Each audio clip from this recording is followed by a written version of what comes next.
Welcome to the 10-Minute Bible. We're in Mark chapter 5, verse 1. They came to the other side of the sea, into the country of the Gadarenes, which is one of the Decapolis cities, I guess in modern-day Syria.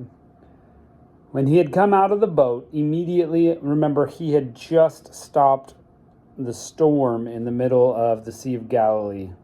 And now he comes across to the shore, and this is what happens. When he came out of the boat, immediately a man with an unclean spirit met him out of the tombs. He lived in the tombs. Nobody could bind him anymore, not even with chains, because he'd often been bound with fetters and chains, and the chains had been torn apart by him, and the fetters broken in pieces. Nobody had the strength to tame him. This guy is terrifying. He's immediately comes out to confront Jesus, and he's so strong, he's breaking chains. He's got nothing to do it with, but he's shattering and breaking them. Nobody's strength can tame him, so they just leave him out there. Pretty wild. And pretty wild that we can assume that people are out there like this still. I mean, sometimes you can see them out there walking around a city or whatever, and they're having a conversation with somebody that's not there. Stuff is happening. Spirits are happening in those people. Just saying. Always, night and day, in the tombs and on the mountains, he was crying out and cutting himself with stones. When he saw Jesus from afar, he ran down and bowed down to him. And crying out with a loud voice, he said, "What have I to do with you, Jesus, you Son of the Most High God? I adjure you by God, don't torment me." Okay, so first of all, spirits are real. Second of all, Jesus has the power over them.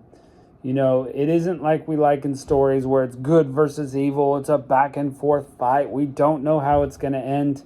We know exactly how it's going to end. Jesus has all the power in the situation. These demons have zero power. In fact, he comes and bows down to Christ, identify him correctly as the Son of God. This would have been a bold statement for anyone to hear, like, what? You're the Son of God?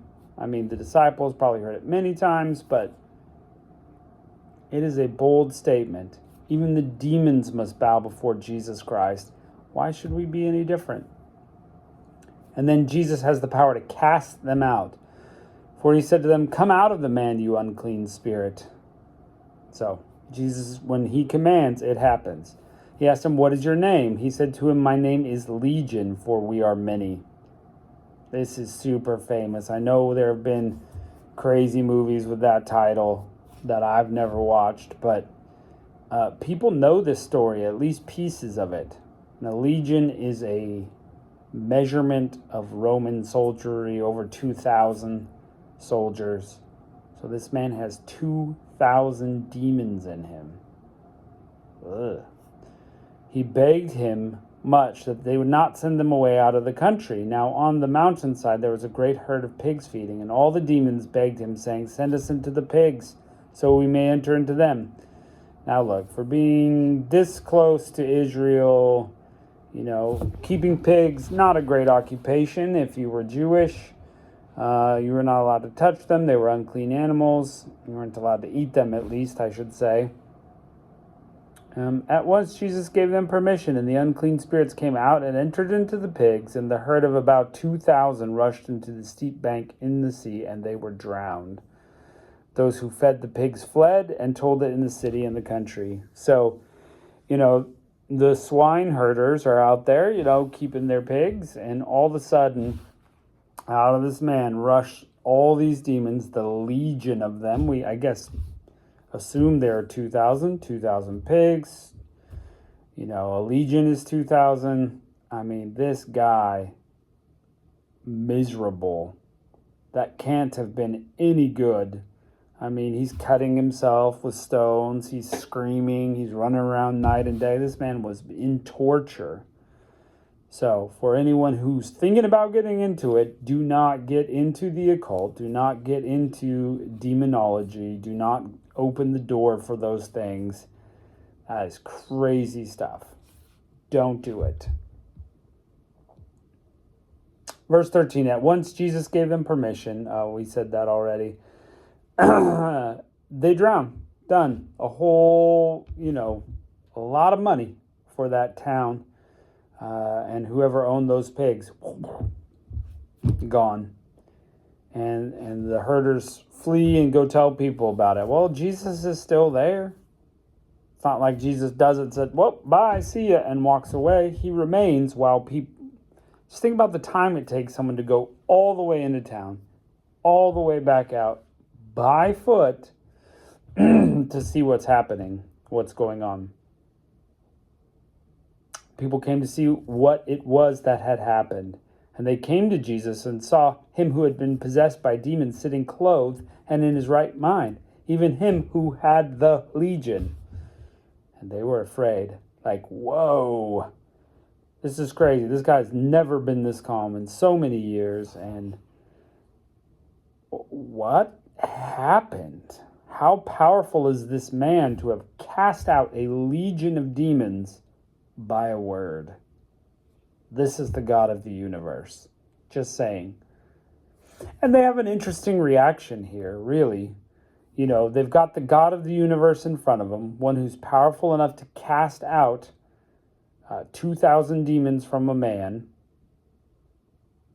They see the pigs are gone. They see the man seated in his right mind. But here is their reaction. They begin to beg him to depart from their region. Whoa, you're so powerful. Go away. Get out of here. We don't want you. Kind of wild. And yet people are the same today about Jesus. Many people who know Jesus is the Son of God, he is God in the flesh, and they go, I don't want you. I want to live my life like it is. I don't want you to change anything. Pretty wild. Pretty wild if you ask me. You would think you would be on your knees, begging, like this man is about to do that was cleansed, to go with Jesus, to be with the God of the universe. You're so powerful. I want to go with you. And I think this has to do with their life, the lives they were living, and how, they were not ready to receive Jesus into their life. And we may have been in points ourselves where we've been ready for Jesus and not ready for Jesus. These people weren't ready. Go away. We'll see them. We'll see some of them later, I bet. Later in the story, Jesus will return to the Gadarenes and see how that goes. So they beg him to depart from their region. And as he's entering the boat, because he's not going to stay against their wishes, he who had been possessed by demons begged that he might be with him. Jesus didn't allow him, but said to him, go to your house, to your friends, and tell them the great things the Lord has done for you and how he had mercy on you. That's our job too. This man is now a disciple. Go tell about the things that have happened to you. We should be doing the same. How God has blessed us, the things God has done for us, the ways he's changed our life. It's that simple. Nobody can argue with that. They couldn't argue with this man. They knew who he was. You remember me? Legion.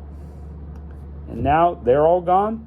So it's just me, Fred or whatever his name was. People are, whoa, what happened to you? And he could say, the Lord of the universe healed me. So when our friends are like, you're different. Why are you living this way? It's because of God. Easy props to the God of the universe. And he did just that. Verse 20, he went his way and began to proclaim in the Decapolis, 10 cities worth of Gentile nation mixed with Jews, how Jesus had done great things for him, and everyone marveled. This man had a big impact. Everyone marveled at his stories. They, wow, yeah, I remember hearing about the crazy guy, and you're him? Wow, this Jesus must be powerful. And you just never know how that will turn out. So keep sharing Jesus, and of course, keep sharing the word, because it's powerful too. Thanks for joining us. We'll catch you for the next one.